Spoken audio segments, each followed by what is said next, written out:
True story time. For all the folks giving that well-meaning advice to desperate job seekers to just take a minimum wage job, quote unquote, here's a reality. Minimum wage jobs that don't even help you stay housed, afford food, or any kind of dignified standard of living cost a ton of money and time to get. I recently helped a young man looking for absolutely any work at all to apply to some minimum wage service jobs. We had to create their resume and manually input it into a custom corporate web portal. This process took hours. Then we needed to fill out a long, invasive psychological work style exam filled with ethical questions about whether you'd side with fellow employees over management, whether you'd report your manager over ethical issues, would you take a customer's abuse without reacting. It was bizarre and chilling. The job also required St. John's ambulance training and food handler certification. Basic first aid is about $160 and requires 2 days in person.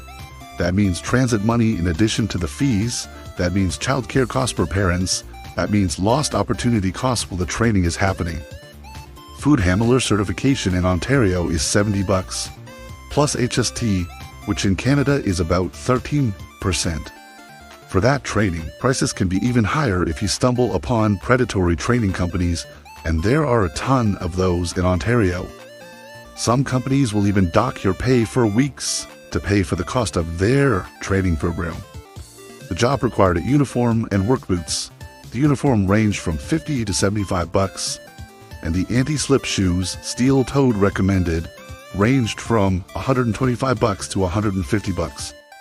Now, I'm a PhD candidate with an extensive corporate background, and I found the entire process daunting, discouraging, and infuriating.